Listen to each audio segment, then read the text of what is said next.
පාර්වතී දේවිය ස්නානය කිරීමට සූදානම් වන අවස්ථාවේදී ඇයට ඇගේ පෞද්ගලිකත්වය ආරක්ෂා කර ගැනීමට විශ්වාසවන්ත දොරටුපාලකයෙකුගේ අවශ්‍යතාවය තදින් දැනුනි. ඒ අනුව ඇය සිරුරේ තවරා තිබූ සඳුන් මිශ්‍රණයෙන් රූපයක් මවා එයට පණ දී තම ආදරණීය පුත්‍රයා නිර්මාණය කළේය. පාර්වතී දේවිය මෙම කුඩා දරුවාට අණ කළේ තමා ස්නානය කර අවසන් වනතුරු කිසිදු පුද්ගලයෙකුට දොරටුවෙන් ඇතුළු වීමට ඉඩ නොදෙන ලෙසයි. මවගේ යන දේව වාක්‍යයක් ලෙස සැලකූ දරුවා ඉතා දැඩි ලෙස දොරටුව ආරක්ෂා කළේය. මෙම අවස්ථාවේදී ශිව දෙවියන් එහි පැමිණි අතර කුඩා දරුවා ඔහුට ඇතුළු වීමට ඉඩ දුන්නේ නැත. මෙහිදී ශිව දෙවියන්ගේ අනුග්‍රාමිකයන් සහ අනෙකුත් දෙවිවරු මෙම දරුවා සමග සටනට පිවිසියහ. ඒ අනුව ශිව දෙවියන්ගේ ප්‍රධාන සෙන්පතියන් සහ ශිවගණයන් අතර මෙම සටන ඇති වූ අතර නමුත් පාර්වතී දේවියගේ ශක්තියෙන් බලගතු වී සිටි මෙම දරුවා ඒ සියලු දෙනාවම පරාජය කිරීමට සමත් විය.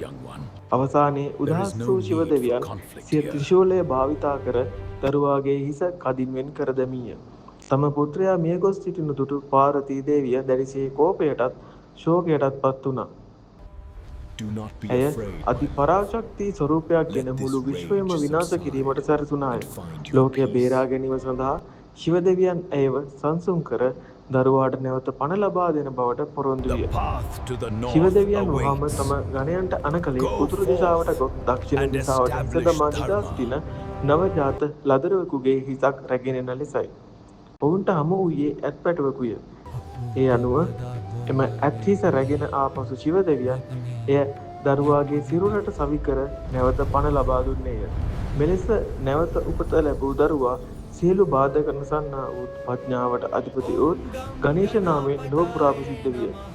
මෙය හුදෙක් සෙන්පති කිහිප දෙනෙකු අතර ඇති වූ සටනක් නොව මුළු විශ්වයේම සිටින ප්‍රබල දේව බලවේග සහ එක්ව කුඩා දරුවෙකු අතර ඇති වූ අසුම සම සටනක්ය. මෙහිදී මෙම දරුවා පෙන්වූ අසිරිමත් වීරත්වය නිසාම පසුව ඔහුට සියලු ගණයන්ගේ අධිපති හෙවත් ගණපති යන නාමය ශිව දෙවියන් විසින් පිරිනමනු ලැබුවාය.